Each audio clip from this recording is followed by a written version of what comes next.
Alright, welcome to Imperial Advisor episode 27, I believe. And we're back, and lots of news. So we had the Dusseldorf Kotel over the weekend. We had some release dates for 6-packs in 6 weeks, and just sort of in the last couple of hours we had the restricted list was announced. So that's obviously a really, big bit of news for us. Something that's been much talked about and much rumoured. And now we have it in our hands, so we'll get into that in a sec. And, a couple of awesome things that FFG did with regards to that. One, I really liked how the article kind of gave a little bit of explanation of their thinking, but also I'm pretty sure someone fucked up at FFG, because the scheduled date must have been supposed to be in about 3 hours time just after we finished the show, but they managed to do it ahead of time for us, which is, great. So we've got something good to talk about. First of all, how are you guys? Good? Bad? Silent? Good for the most part. Feeling vindicated, and also, ready for some really spicy hot takes on what the restricted list means. And in general, kind of looking forward to UK Games Expo a lot now. Yeah, it's really it shakes out. It's really spiced that up, and particularly how they've timed it that that's going to be pretty much the first big event with it, right? The restricted list. Yeah, absolutely. It comes in like 3 days before the event. Get tested, boys. Get testing. So I guess let's start with just a quick recap of Dusseldorf before we go off on restricted lists, tangents and rants and all the rest. Oh, we might get some tangents and rants out of this too. We know Crab won over Scorpion. It was kind of a interesting Crab deck, a sort of something we probably haven't seen as much of. In the more recent cycles of going back to this sort of low bidding Crab Dishonor style. Now, Eoin, you were a big fan of. Absolutely. So feeling vindicated, you said? Cobra Kai, no mercy in this dojo. If a man cannot breathe, he cannot fight. It is testament to the fact that there is a disruptional value in Dishonor that is underestimated by nearly everybody. That people start talking about, it's not viable, and they get nervy because, hey, you're drawing only one card a turn when your opponent draws 5, means you got a couple of rough early rounds. But if you can push through that and learn how to manage your resources and not lose too bad in that turn, I think all is good. All is good. And I'm really, really happy with how it came out. I'm really happy that he managed to win using that as a tactic. Really, really good. And what's really important is I talked with John Butler, who was there helping to staff and judge the event, and I asked him about how it went down exactly. And he said the main thing was he bid 1 and his opponent bid 5. And that started a big honor disparity. And then what happened next was he basically built his board. He got his Hida out. He got 2 Witch Hunters and a Watch Commander out for key turns. And then he just started going in. And he had a really hard time taking his opponent's province, his stronghold. But he didn't care, because that wasn't what he was doing. He was pinging people. It was pinging him down. He was playing Fate Worse Than Death on targets that everyone else goes, oh, that's a mistake. You should hit the big guy. When he wasn't doing that, he was Fate Worse Than Deathing. The big guy was already dishonored and getting discarded that turn. He was Fate Worse Than Deathing a second character, so they'd be dishonored and get discarded as well this turn. So he was really playing for the dishonor when people were thinking, oh, he should be playing for the winning the battle. He wasn't trying to do that. He was just trying to hemorrhage his opponent down honor and ping them down and finish them off with a backhanded compliment, which is probably thematically super satisfying. You played a really good game losing honor, and you still won. I mean, I was really impressed by how you held out against me. Woo! For the second one. So yeah, brutal. And good to see it there, because it's important, because there was a bit of a cozy consensus that, oh yeah, bidding high is great. Everyone's just bid high, play really good cards, and yeah, Dishonor is good. And we had a bit of a chat about why people think Dishonor is bad, and it's about getting comfortable being on less cards in your opponent and losing early on. And a lot of good players get very uncomfortable when they feel they're surrendering tempo, because you are. Because you're surrendering tempo, you're surrendering board presence, and you're just trying to not lose too badly. So it feels like the game is out of your control. But what you're doing is you're wearing your opponent down, you're chipping away at a valuable resource that only matters when they're out of it. And then you start to go to work on them. But it's tough because it's also, you can't see what you're doing to your opponent nearly as much, because you're like, I don't know what he can't play in his hand because I've stripped so much honor. I don't see that he's got 2 assassinations in hand that are just clogging his hand and he can't do anything with. Can't use it all because it's just suicide to play them. So yeah, really pleased about it winning a big event like that and taking on Scorpion, which a lot of people considered like an almost impossible matchup to win for Dishonor. Yeah. Andy, any surprises in the results there? I know we had a little bit of luck at there's a article up on Imperial Advisor that Baz put together. But what stood out to you? There were surprises kind of all around for me. I did not rate Crane as highly as they seem to be in this tournament. I didn't think Crab would come out the victor. I thought Phoenix would come out the victor. And I didn't think Scorpion would lose. So I'm pretty much everything about the tournament surprised the crap out of me. So I think the main takeaway for me is that there was so much Crane, like almost Crane dominance in the Swiss and in the late rounds as well. There's so many Cranes in there. And did you know anyone from the German side who went to this, or did you get any feedback on it? I didn't get any feedback, anything inside. Cool. And Justin, what about for you? I mean, maybe some suggestion. There was a lot of Phoenix players there who did they underperform? I don't know. We were talking about this just briefly before we came on, and Eoin was making the point of Phoenix being absolutely spoiled for choice and maybe just pulling in too many different directions at once. I don't know. It's very, very hard to say. I mean, I don't have. I took a look at the top 2 Phoenix decks, and they are very, very different to how I would. Well, I mean, how I am building Phoenix at the moment. So, and they're not like anything that I've tested. So I'm really in no position to say whether they are bad decks, good decks. Certainly, Hendrick's deck. Hendrick, I think he was the top Phoenix finisher. His deck looks fantastically suited for beating other Phoenix players, which in a field that features over the 34 Phoenix was it? Yeah, I think so. Yeah, in a field 34. that Phoenix dominated, you can make some really on a deck that then on the type of deck he was running. Like it was quite greedy in certain ways, but it was greedy in ways that will just hammer the crap out of the Phoenix decks. While I think being really vulnerable to Crab and Scorpion, which is not a wonderful place to be. And yeah, Crane, like what the heck? I mean, Crane have been steadily climbing their performance has been improving from Kote to Kote, and they really put they really put the foot down, or they really kind of just just murdered some people. Yeah. Like looking at their results against Dragon, it beggars belief. Like, how is that even possible? I'd love to see how the Crane have modified their playstyle, because it's not like there's been a fresh influx of cards, but they must be using the cards they have very differently.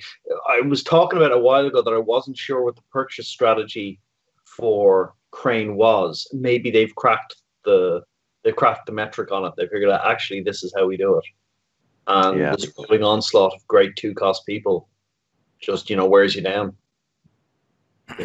Yeah, I'm very interested to see what it is. Another possibility is that Crane are fantastic at going under people, because they do have access to that host of really effective 2-cost characters. and the environment. I mean, certainly, like when you take a look at a lot of the other clans, like Lion has become very mid-rangey, and like a lot of the decks were getting weaker, and Crane are potentially in a position to really exploit that by having an explosive early game with powerful 2-drops backed by an equally powerful mid game with Guest of Honor, and then you've got Yashi to completely seal the deal with overwhelming card advantage. So potentially they're just well suited to take advantage of increasingly greedier decks. But I don't know. Yeah, it's just Crane's performance to like all all credit to how they're doing, and Crab as well. Like Crab's numbers from the Dusseldorf Kotel are eye-wateringly good as well. So they look like the two most consistently powerful clans. And everybody else very up and down. So even Scorpion now, they've got some genuinely bad matchups. And Dragon, what the heck happened to Dragon? Dragon just fell off a cliff, it seems.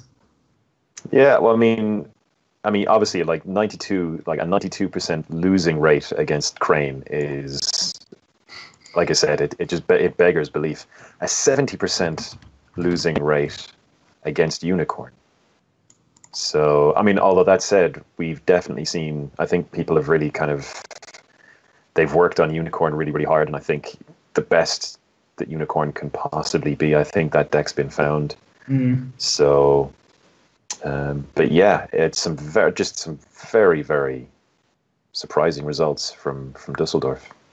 Yeah, it's worth mentioning. John, who is there, mentioning in chat that he thought that the Crane players were really strong. The few that he watched, and that might be throwing off the stats. We're not talking about huge sample sizes here, so a couple of good players doing well could have a big impact on some of the matchups. And also, just one quick thing for people watching, if you do check out that article on the website, there's links to almost all the top decks. A couple that are missing, I think Baz is working on. I think Andy's helping him at doing some translation from handwritten German into 5 rings DB friendly. Let's hope my German is up to the task. Yeah, so if you want to see what people are playing, you can get that all there. Justin, sorry I cut you off there a bit.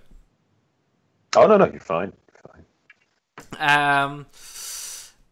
So maybe just turn back to Eoin. Do you think this might be we might see a bit of a Dishonor comeback? That the Scorpion Dishonor deck, which some people are playing, think that's gonna make a resurgence, or is this maybe more of a one-off result? We know some people were talking about there was 10 holdings in the deck, which is running high and gives you a bit more variance, or at least risk to holding trouble.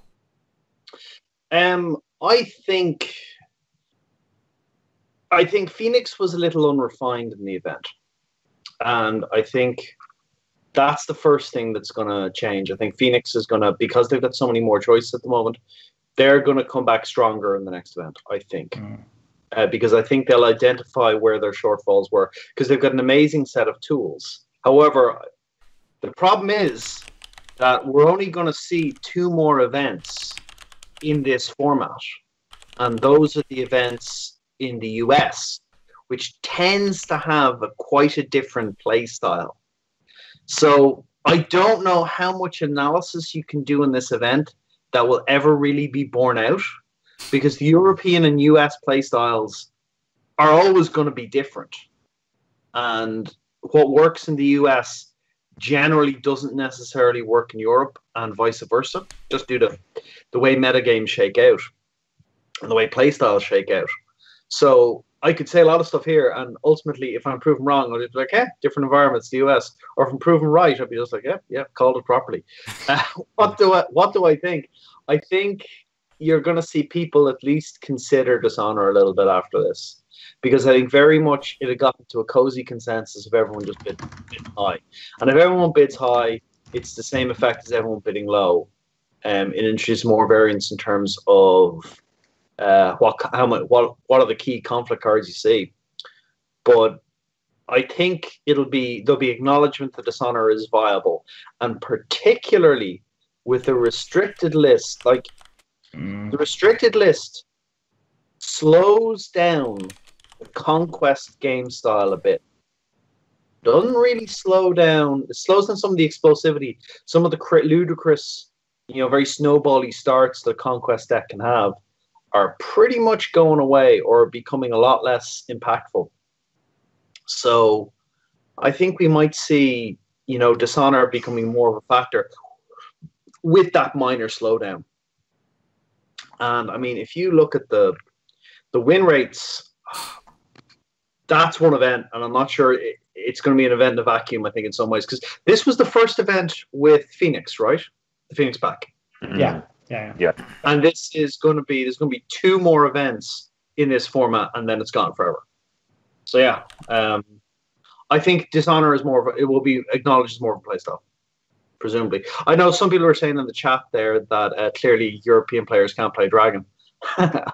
I don't think that's true. I think that maybe I'm not sure why Dragon collapsed so early, because they do quite well most of the other time, but they have. So we can have a think about that. But I mean, if we're going to trash Dragon, now's our chance while Baz is away, right?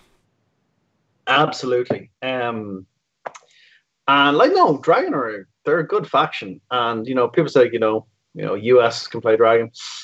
Okay, I've played card games a lot. I've watched European players go to the US and do really well.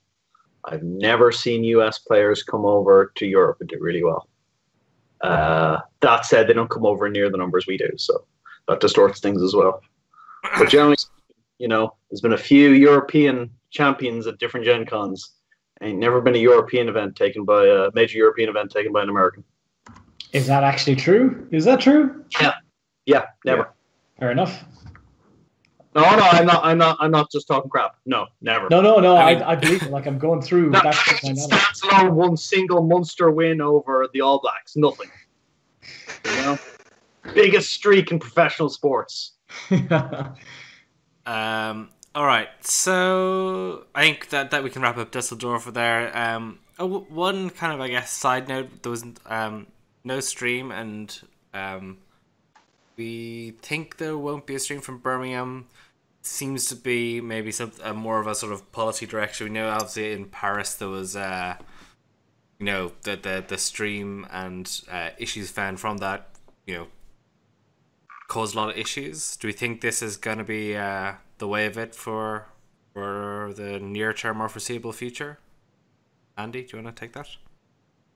Honestly, it's slightly disappointing, to be honest. If it is a policy decision, it's slightly disappointing, because I think there are other ways you could go and still give the people what they want, because they want to see the games. I think in general, people want to see the games at the big tournaments. And I'm disappointed they went this direction and just went no. Because that's generally the information that we've seen so far. I mean, since Paris, we haven't seen any. This has been, I guess, the first Kotel since Paris. Is that true? Dusseldorf? There's Poland, wasn't there? Or was that... Oh, Poland. There was Poland as well. Did Poland have a stream? I don't think so. Okay. No. Like, I think it might not be... John is saying in the chat that it's just down to no one knowing being there to do it. I do wonder what the story will be with Birmingham. Maybe they just told me that I'm garbage and they don't want me to do it. But maybe they're just not having a stream at all. And I would say at the official sanctioned events for that they are running, that Asmodee are actually running, or that FFG are actually running, like the UK Games Expo, that's sort of their baby in terms of what they're doing in Europe. Then maybe they just want to have complete control over everything. And they just don't want to have a stream there. So I don't know. It would be disappointing if they stopped completely, and if it was just like, if we never saw another stream of an L5R game for the rest of the game. I would think that FFG are no longer going to do FFG streams. Yeah. And if other people come along to stream, that'll be like, okay, but it's not our baby. Yeah. I would say that's how it's going to go.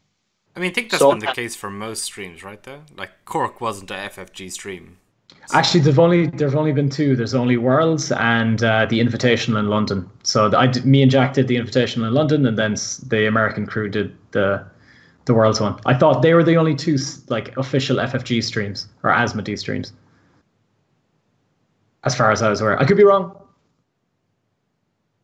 Yeah, well, I think the issue has been the embarrassment that FFG have suffered due to shortcomings in judging being exposed on stream, which I don't know. I mean, I think really if FFG had a much more robust requirement for judging and were more effective in terms of how they judged events, because it has been a criticism that's been leveled at them before, and if that were solved, then maybe they would have the confidence then to recommence streaming. But it's like it's the optics are bad when when the integrity of your events is being affected by the quality of judging or by the by judges' decisions that are being made, and if those are incorrect, it does not reflect well on the game. So for that reason, certainly that's looking at it. That is what I mean. Those are the criticisms that have come out of the streams, out of the streaming events, and I would guess, but it's only a guess, that that's the reason that they're taking a step back on streaming.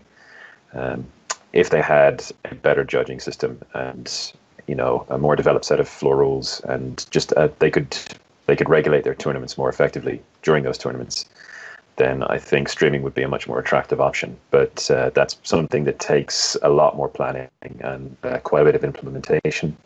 So it may be something we see again in a year or 18 months' time. But for the time being, I would imagine that, there's just enough support there for judges and for judging. And I think that's probably, certainly from where I'm standing, that's the cause. That's the root cause of why judging or why streaming has been suspended. Cool. Okay. Let's move on to restricted list.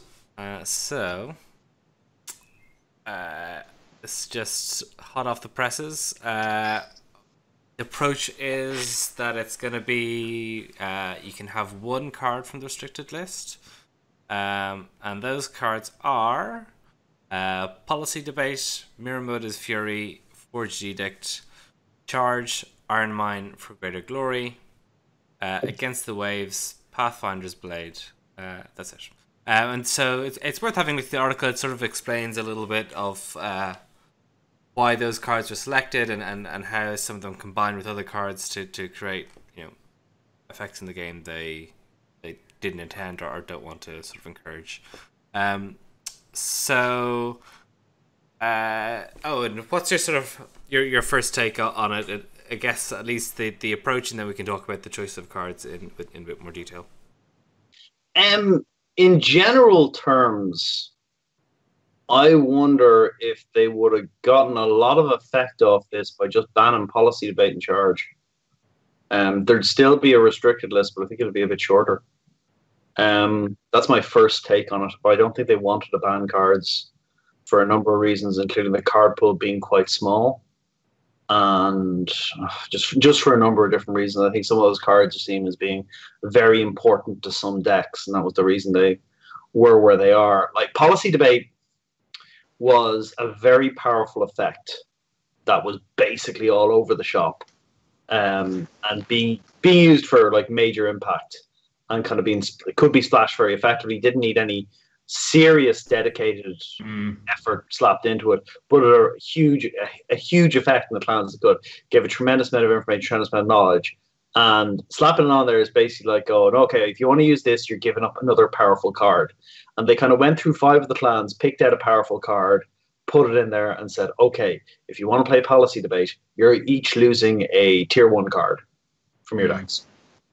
And similarly for Charge, really, because Charge, like, we've been going on about Charge a little bit for a while in terms of this card is probably too strong, and it is certainly too strong when you successfully pull off an Iron Mine or a Reprieve or a Greater Glory. For Greater Glory. So if you look there, it's kind of like, okay, Iron Mine is on there because of Charge, right? For Greater Glory is on there because of Charge. To an extent, Against the Waves is on there because of Charge. Not really, but to an extent. So a lot of it is about Charge being really, really good. Like if Charge isn't on this one, if Charge and For Greater Glory were just banned, I think this list would be Murmur's Fury, Forged Edict, and that's about it. Sort of, you know. I think it's funny that Crab are super glad they didn't pick a Seeker role, because man, if you'd lost Pathfinder's Blade to this, it'd be just like wow, right in the sneaks, right in the mean bean machine. You know, it's just like. And like it's really interesting because a bunch of Crab players who were talking about going for Seeker of Fire for our secondary role or not. Reverse course, Keeper of Fire now on, guys. Keeper of Fire. But you know, I think that the Pathfinder's Blade one is literally like, man, we haven't hurt Dragon enough at all on this list. Let's pull out something tier 1 they use, and let's pull out one of the better Dragon cards, which is Pathfinder's Blade. So yeah, it's interesting. Like overall, for a restricted list, I'm in favor of managing the environment. It's a little concerning on one level because the new cycle is not too far away. So they clearly felt that the new cycle would not shake things up enough. Which is madness. That sounds like madness to me. Well, I think they were worried that maybe it was going to send out the new cycle might send out some bad signals. And I think the rich might have gotten a little bit richer in some cases. Oh, but that's still going to be the case. No, like, this is there to knock down Scorpion a bit, to knock down Crab a little bit, to knock down Dragon a little bit, to knock down Lion a touch, to knock down Phoenix quite a bit. Because Phoenix had, like, if they had both Charge and Against the Waves, and then maybe also a Murmur's Fury, like, you know, that's a spicy deck to attack into and try and deal with. So, yeah, my gut on it is this is to attempt to proactively manage things, and I'm a fan of that. I mean, I think what they're doing with X-Wing 2.0 by putting all of the cards, point values, and upgrade slots in the app, so they can dynamically adjust them, is 21st century thinking about icons in a traditional card game. So I am all about making dynamic changes like this. This is a good thing that they're trying to tackle the environment. It is a bad thing that they have to do it, but it's a good thing that it's getting done. I'd far prefer we have to see some changes like this, which are perhaps a little bit inelegant, heavy-handed, than saying, look, it'll sort itself out. Because it'll sort itself out just results in tournaments becoming less attractive to players and people dropping off and stop playing. It's good. It's the active management. And no one complains when League of Legends balance change. Well, some people do, but, you know, no one quit. Everyone does. Everyone does. They don't all quit. They'll complain. They don't quit. You know? Balance changes happen. People don't quit the game. They whine, but they don't quit. But I mean, balance change in a digital game is, I think, from a design standpoint, taking this purely from a design standpoint, I don't like restricted lists in that they take quite a bit of policing, and they take quite a bit of, like, a little bit of understanding and more awareness from the player base than just these cards are banned, you can't put them in decks. I know a ban list is sort of not a good. It's a bit of a silver bullet approach type thing. But I also don't like the nature of a restricted list, because it takes a game that, if it was ever going to be played by casual players in a tournament, which, okay, kind of an oxymoron there. It's kind of a weird thing to say. But if you are ever going to get casual players joining in tournaments, you're pretty much going to, like, not now, because having to deal with the complexity of the game plus the extra rules and the meta on top of it, I think that's just going to hurt you a little bit more. The next thing I would say is I would sort of agree with what you're saying in that when it comes to the next sets coming along, I mean, this next expansion is coming in the next 2 to 3 months. 2 months, right? It's going to come in the next 2 months. End of June. 6 weeks. 6 weeks. 6 weeks time. We're not going to have, or we should have, a fairly different environment and meta to what we have right now. Now, it's worrying in two ways. If what you're saying is true, and they believe that these bans or restrictions are not, okay, those 6-packs with this restricted list are not going to change the environment at all, that worries me. And it also worries me that if the environment does change and flips a little bit, that there are other balancing changes that go under the radar because they're not going to do an update to the restricted list maybe for another 6 to 12 months. I'm a little bit interested in the timing of it. I think the timing of it is particularly interesting, let's say. I just don't. I think they could have done it like in 2 months' time, and not that much would be affected. Yeah. Justin, what are your thoughts on the pool of cards that they've put out there? Anything you were surprised not to see, like a fate worse than death? Maybe some people might have expected. No, I think a fate worse than death is perfectly fine. Actually, it's an expensive card. It needs setup. It needs the right target. You can. I mean, you can't always play around it, but it's not as bad as it's made out to be. It's still a really good card, but I think it's fine. I think it's really fine. I mean, like to be honest, all the cards on this list are grossly overpowered. They're all grossly overpowered and environment deforming in some way. Policy debate. Yeah, I mean, taking a card out of someone's hand, that's nice, but the real power of policy debate is really just being able to take a look at their hand and know exactly what you've got to play around in the first place for free. It costs 0, and you get information about what's in your opponent's hand. I mean, the chances are you're going to win the policy debate. So you neutralize a threat, get perfect information, and yeah, that's immensely powerful. Miramoto's Fury is far more powerful than a fate worse than death. I mean, a fate worse than death feels worse because it's someone is bad touching one of your characters, and that doesn't feel great. But Miramoto's Fury is so efficient and so powerful, and almost always on. It's with the Stronghold province being counted among the provinces from Miramoto's Fury. It's basically on the entire game. Forged Edict is, we've talked about it before. It's probably the most broken. It's probably the most overpowered card in the game. It's silly. It's just a dumb card. Charge, just fundamentally breaks the economy of the game. Iron Mine also fundamentally breaks the economy of the game. For Greater Glory also fundamentally breaks the economy of the game. Against the Waves, not such a big deal prior to Cute Nasawa, but post Cute Nasawa, the card is bananas. Absolutely. Yeah, it's a pseudo economy card because you are generating, potentially 4, 5, 6, 7 fates, where it's depending on like how big your tower is, how big your Shigenja is. You're generating a huge amount of value just by straightening it for another conflict, and it shuts down something like the Lion just curl up and die against Phoenix, primarily because Against the Waves can now be recursed. So you've got 6 Against the Waves, so you may as well take your Spirit Callers and just throw them out because they're never gonna get through. And Pathfinder's Blade, as we've talked about before, is a counterspell for a card type that should never have counterspells, which isn't to say that provinces aren't, that there aren't some really badly designed provinces or really overpowered provinces, but but I mean, in a game like this, you shouldn't be counterspelling cards at the start and play. It's a really bad idea. So all of these cards are severely deforming in their own right. So they all deserve a place on the list. If there was one other card potentially, Guest of Honor. Guest of Honor is the only other card that I think potentially deserves a place on this list because it's so over. It's blanket denial. It's blanket denial in a clan that has a really potentially fast and powerful starts, and that can lead to some pretty unpleasant feeling games. But if Crane rise to be the new Scorpion and they start dominating Kote after Kote, then we very likely will see a change to the list to include Crane, to welcome Crane to the fold. But no, these are all good choices. These are all good choices.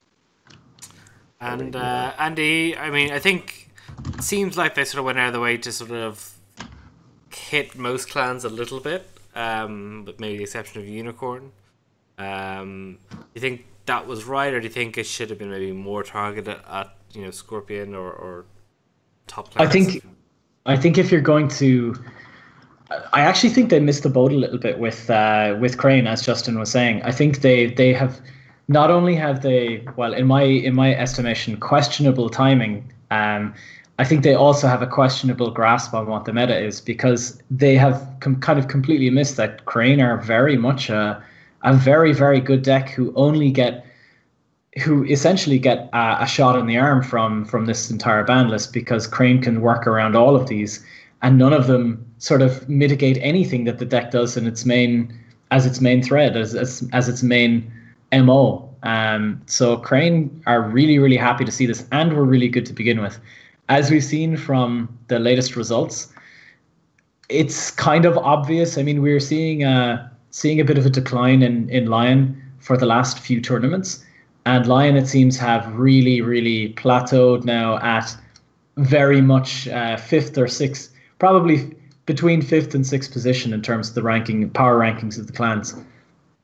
So I don't see a need necessarily to have done that, to have done what you've done to Lion, but I also don't argue with nerfing a card or nerfing cards that fundamentally break the economic cycle of a game.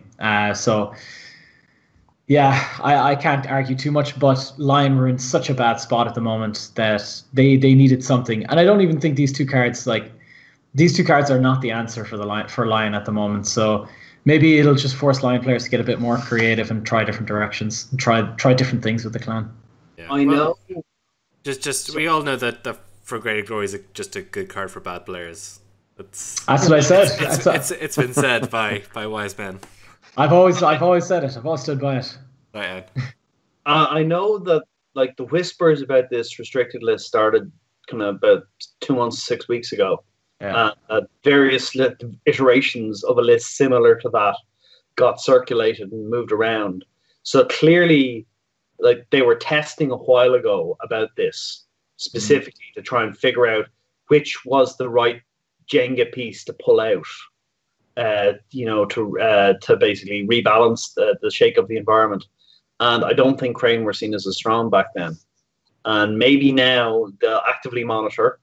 And if stuff goes out of whack again, they'll re-edit the restricted list, which they should do. They should revisit it and say, okay, this card is no longer as big a problem. There needs to be answers for stuff, and this is the answer. So yeah, I like that they're actively trying to maintain it. I think it's a difficult job to do.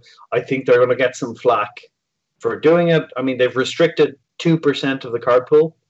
As we get more cards in, I think it's a good job to do. I think. Turn off your audio, Baz. But I think like constantly updating this list is possibly the worst thing you could do. I mean, it takes consistency in the environment and throws it out the window, because I mean, whatever I said about, whatever players are going to play in the next Kotai after this list comes out, which is Birmingham. So players playing in Birmingham, we will probably see some DQs just based on illegal deck list, or people like rushing before the tournament being like, yeah, you can't play this because you got 2 cards on a restricted list. If you update, it's a function. DQs will be a function of how often you update this list. So updating this list is not your friend in terms of tournaments. Baz, welcome to the show. Yay! Hey, Baz. Hey, everyone. I totally bailed on my lectures just so I could get back to this one, because this is super exciting. So give us your hot takes. So I went over to Dusseldorf, and I had a 2-hour flight each way, and on it I was working on an article. I ended up with 3,000 words talking about the restricted lists and modifying things and blah, blah, blah. And it's like, well, I mean, we've got only like 10 tournaments, 10 Kodais coming up before Gen Con. We've got like just over a month and we're getting a new pack. There's no real point doing it. I don't think they're going to do it. And here's a lot of reasons why they're not going to do it. So yeah, I was pretty shocked. This is great. This is fantastic. The fact that they're releasing restricted list says they're doing something about the game. They're looking at it. They're making adjustments. They're making changes. They're interested in it. And I'm a little surprised that we didn't see anything on Crane. Crane, I just pulled up 2 of the top Crane decks from the Dusseldorf Kotai, and I think both of them lose 2 cards.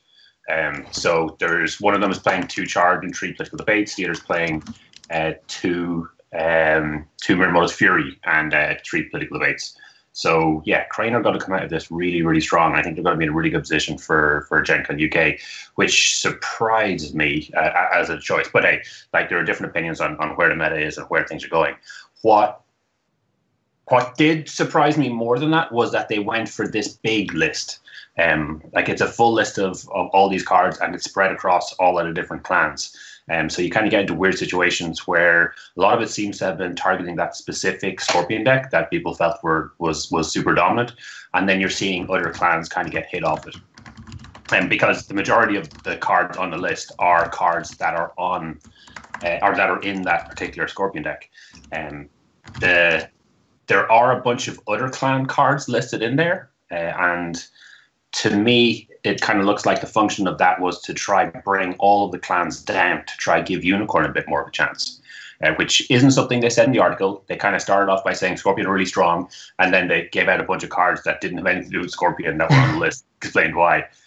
So I think it would have been nice if, assuming that's the reason, it would have been nice if they'd actually said, look, we're going to make a couple of kicks around the place just to help Unicorn get on top of things. But hopefully it'll give them a chance. They will be losing out on For Greater Glory if they're going to be playing Charge. So there's kind of a couple of options that they've been relying on lately that are gone. So yeah, one of the things I would have liked them to do maybe is to have a look at kind of pools of cards that they take the restrictions from. So rather than just having one big restricted list, maybe have like a bunch of action cancellations, like your Forged Edict and your Policy Debate and your Voice of Honor will be in kind of one restricted bundle, so you don't get too much of it out of that. But that's something that they could look at down the line. I'm just really excited because everything is up in the air. It's like someone took the entire folder of cards and threw them up, and now we've got to sort all the cards out and find out what's going on. And it's super exciting because 2 weeks until Birmingham, and trying to figure all that out in that time is going to be cool. So, what are going to be the big changes for the most popular decks? You know, what's going to take the place of some of these cards coming out? Any initial thoughts? Or people looked at their own decks and thought about what changes they're going to have to make? I have looked at Dragon, and there are 3 or 4 cards in most of the Dragon decks that fall into this list, and really it comes down to, is it Mirabodo's Fury or Pathfinder's Blade? And a lot of people have been saying Pathfinder's Blade so far. But yeah, you're losing cards like you're losing Policy Debates, you're losing Charge, and a few other options. So it will have a big impact on Dragon. Travis made a great point in the chat about a while ago that it makes the losing Mirabodo's Fury in a lot of decks becoming a much less common card makes Covert a hell of a lot stronger. And that's interesting. That's very, very interesting to think about, because Covert is a keyword that really didn't seem like a massive issue. It seemed like a really good thing, but not crazy good. And when it becomes really reliable, because you can't just go, just Fury. It's very interesting to consider what the format looks like when that's true. And how's Crab affected by this? What's going out? The big choice for Crab is Policy Debate kind of goes out because it was always it's a really good card, but it was tough in some matchups. So Policy Debate is just going to leave, and then the choice is going to be between Iron Mine and Charge. And Iron Man is a dynasty slot and recyclable to rebuild, so it's going to be Charge that goes. I think there may be a more aggressive build that says, no, I don't worry about that. I'll just keep in. I'll keep in other stuff, but no, I'd say Charge is the one that leaves, and it's going to be Crab is going to be rebuilt into a slightly slower, more incremental deck that doesn't have spiky Casada Charge bits going on. But other than that, is going to be a fairly similar. Like Crab isn't crippled by this. Crab takes the knock, but it's not a crippling knock. So yeah, I think Crab is going to be okay with this, to be honest.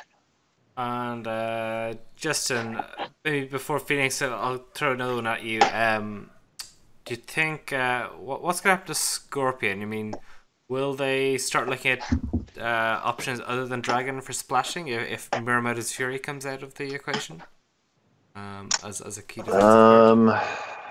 Wow, I think they probably will. It's hard to know. I mean, like drop bears was popular and pretty decent before this. I mean, really, I mean this does tear the heart out of that Scorpion deck. Like the pass first, conserve your fate, play conflict characters. I mean, you're losing a lot of defensive measures. I mean, losing Miramoto's Fury because you're not gonna throw, like, you're gonna keep Forged Edict because you think Edict is the card they keep? Fury. Yeah. Oh yeah. I mean, Yeah. It's the card is it's so good. It's so good. So I mean, you lose Miramoto's Fury, you lose Policy Debate, which isn't that big a hit if you're that Scorpion deck. You lose Charge, which is a bit of a hit for some of them. It, like, a lot of their defensive measures go away, and that's very. I mean, as good as their province lineup is, they still need a degree of time to take advantage of their strongholds and the natural advantages that accruing incremental value or incremental bonuses over several turns requires to turn. Excuse me. It takes several turns to turn those incremental gains into a significant kind of discrete unit of advantage. So. Yeah, I think this probably hurts that deck quite severely. But that said, Scorpions still have probably the strongest, best designed set of characters in the game. They still have they still have the best stronghold in the game. They still have a really strong conflict deck. So they will have to significantly rethink how they approach the game, more than any other clan probably. But they still have a large selection of immensely powerful cards to draw from. So a lot's going to happen, a lot's going to change with them, but Scorpion is still going to be perfectly strong, I think, after this. Yeah, actually, looking again, I'm going back to the Dusseldorf decks because they're the most recent ones that there were, and I'm looking at Philip Rover's deck. So that's Heinzel, if I recall right. So the changes that happen in this deck is one charge gets removed because he was only playing one. 2 policy debates get removed, and then he needs to change a splash. So it changes from Miramoto's Fury, which was a full 3. So it's really not much of a big change. I know, man. That sounds like a significant change. That's only 6 cards out of the deck, and if he wants, he could stick with. He could stick with the Dragon Splash, add in an extra Let Go, change the 2 remaining cards to the Tattooed Wanderers. That'll give him a little more covert. And then he's got a little bit more freedom. Charge is a card that they're commonly playing, but to be honest, a lot of other clans get greater value out of it because you're charging in a character. A lot of Scorpion characters aren't great in military. There are a couple of ones there are, but a lot of the other clans get better value out of Charge. Policy Debate, as Justin is saying, one of the big things about it is you get to look at their hand, but they also can just sub that out with Meek Informant. Not as good. You're not getting control elements. If they want, they could move back to the Crane Splash. They can, the other way around. Sorry, you're not going to be playing Voice of Honor and Scorpion. You're going to be playing Forged Edict and Crane. So I'm not sure that this restricted list is really going to do the damage to the Scorpion deck that that people were hoping. So yeah, I'm still seeing Scorpion be quite good up near the top tiers. That'll be interesting to see. Travis thinking that I Can Swim might make a comeback. Interesting prediction. Yeah, I think for Lion this changes quite a bit. I mean, you're going to lose. I mean, the most common competitive splash for Lion was Dragon. So you'd lose Miramoto's Fury. You'd lose probably Charge, and I mean, yeah, you're probably not going to take out for Greater Glory, and you're probably going to have to fundamentally change how the deck works. But then, at the moment, who cares about what Lion are going to do because they're fucking clan number 6? Fair enough. So, who are the winners and losers? We think Crane might be a winner. Scorpion a bit of a loser. But Crane's not as massive big winner. as intended. Any other winners? Unicorn's the big winner here. I think Dragon lose a lot. Yeah. I mean, you have to keep Pathfinder's Blade, but you lose Miramoto's Fury and Charge. And Policy Debate. Yeah, I mean, that's a severe hit for that deck. So yeah, I think Dragon take a hard hit from this. Scorpion take a bit of a hit. Phoenix take a little bit of a hit, but I think Phoenix have plenty of other options. And there are cards which are almost as good, or maybe just out of flavor, that can easily sub in almost on a 1-for-1 basis. I mean, if you're looking for a 1-cost defensive card, Harmonize will slot in just quite easily for Miramoto's Fury, or it can do. You can play Censure instead of Policy Debate. Phoenix aren't going to do much really from this, and it just means, I mean, John was saying earlier, like, Phoenix will stop playing Fashicho, which will make their decks better, which I agree with. So, I take it Against the Waves as the card that stays for Phoenix. Oh yeah, 100%, right? Sorry? Against the Waves is the card that stays, presumably. Oh yeah, but then, it's not even close. The card is bananas. So does anyone want to? We're 2 weeks away from the Grand Kotel in Birmingham. Does anyone want to throw out some predictions? Owen, do you want to throw out anything? I think you're still going to see Dishonor as a force. I think the Crab Dishonor deck will do solidly well. People are going to be a little more ready for it and probably test against it, so it won't have as much surprise factor as it did. I think Phoenix are going to solidify into something. I think Phoenix are better than that showing at Dusseldorf. I think Scorpion are going to take a hit, but I think they can reformat into something different. They're going to be less strong defensively, but their defense will still be good. It just won't be as unassailable in the early game. So I think, I think that the good clans are still going to be pretty good out of it after this, but maybe not quite as impressive. I think Crane might cope with the rankings. They were looking very strong at Dusseldorf, so I can't discount them. I'm not sure. We'll have to see how it works out. We'll have to see what it looks like when you play a bit more, because like one card change can make or break a deck. So hard to say. I do not think this will lead to the fantastic resurgence of Unicorn. I do not think James. Wait, there's a word I didn't get in that sentence. Resurgence. Yeah, yeah, they have to surge. When we first started testing with single core environment, Unicorn were almost competitive if you lost your big guy to running into their province.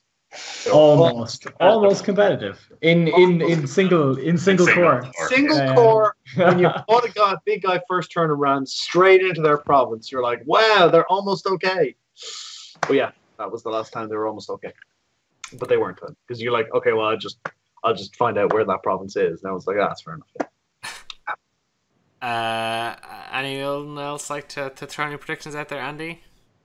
I'm gonna go with Crane and Phoenix in the final, and I think I'm gonna go with Crane taking it. Baz, your thoughts? I think Scorpion are still going to be up there. I think Phoenix's showing in the main tournament in Dusseldorf isn't a great reflection. I think if you look at the second day where they had the Proving Grounds, and I know people sometimes consider the Proving Grounds to be less competitive, but you can remember it's the same field minus the top 8, so it is actually quite competitive. And you had second and third place for both Phoenix players. But yeah, my money's on Crane for this. I think if Darren can't win Gen Con UK, he may as well quit. There's nothing left. That's my prediction. I second that. I second that. And Justin? Yeah, pretty much. I mean, going on the data from Dusseldorf, yeah, Crane look like a shoe, and Crab are still immensely tough for anybody. I don't know. Yeah, I think there are 5 clans that can legitimately win it. I can't see Lion or Unicorn obviously coming through, but it wouldn't surprise me if any of the other 5 came through. They're all still strong clans, and on a day when the draws favour you and you get you get the luck when you need it, yeah, any of those clans can win. Excellent. Okay, I guess one of the topic it's maybe not as much talk, but we did have some release dates and we had the names of the 6-packs in 6 weeks. So June 28th we've got Breath of the Kami. July 5th we've got Tainted Lands. July 12th The Fires Within, followed by The Ebb and Flow, followed by All and Nothing All or Nothing being the NFL documentary on Amazon Prime. And August 2nd, Elements and Band. And so I think someone said there's two of those will be legal at Gen Con. Is that correct? Two will not. Two will not be legal. Sorry. So I think probably sooner than people were expecting in terms of timelines. Is that fair to say? Yeah. Yeah. Much quicker. But that's a good thing. That's very much a good thing. Yeah, well, this it could just be further evidence that FFG really are paying attention. Because when we heard Q3, it was like, oh, here we go, Gen Con release. It'll be September before everything's out in the wild. 6 months, doom and gloom, the world's ending. Quit this game, sell your collection now. And the first pack is coming out in Q2. So, admittedly the very, very end of Q2, but yeah, it's as early in Q3 as it can possibly be, and that can only be a good thing. And then everyone was happy for a week, and then immediately the restricted list cards have been sold everywhere again, and then we'll be happy next week, yeah, and then there'll be something else. And, of course. Gordo's getting in with the early prediction that Mantis will win Gen Con. Yeah, you need to be a clan to win Gen Con, Gordo. Wow. What's nice is we get to restock cards that should be on the restricted list from this fresh pool now. And we are like, oh, this should totally be on the restricted list. Oh, too good. Great fun. And I know we did mention some concerns about the restricted list coming out just before the card pool is, because maybe the options aren't in the upcoming card pool. But at the same time, this might just be for a month or two, and then once we get the full card pool out, their restricted list is going to completely change. This is a document that they can regularly work on, and I hope they change it on a semi-regular basis. Yeah. Okay, so I think that wraps things up. But for the Beaver fact. Absolutely. Now, show us the cover of the book. Show us the cover of the book first. See, serious business. Whoa! Hold the fucking phone. Oh, Andy hasn't seen the Beaver book. What the fuck? Where have I been? Have I been sleeping under a rock? Do beavers sleep under rocks? They do. Yes. Well, most of the times. As I said, I was running out of legitimate beaver facts, so I went and I bought the best beaver textbook I could find. And this is apparently, the definitive beaver textbook. If you want an introductory textbook to cover beavers, this is the one. Now, beavers, interestingly, their anal gland secretions are loaded with pheromones that they use to recognize each other. And beavers can recognize family members from those pheromones, from their anal gland secretions. They can even recognize relatives that they've never met before. Or they leave the dam and they come back to the dam and they've never met this child before. They know that this offspring is from the same family line as themselves, from that matching anal gland secretion. So that's really cool. They can tell by the smell. Well, I think when you're onto anal glands, it's time to wrap up the show. So I will see you guys in a couple of weeks. We'll see about the time for the next show. It may be too hot on the heels of UK Games Expo, but we'll update Twitter or Facebook and let you know what's going on. Thanks to chat. There's been Catch has just been doing his own thing. Everyone's been having a great old chat about the restricted list, and we'll be back in 2 or 3 weeks. So talk to you guys soon. Thanks for tuning in, Take guys. care, everybody. Take care. Bye. Thanks for listening.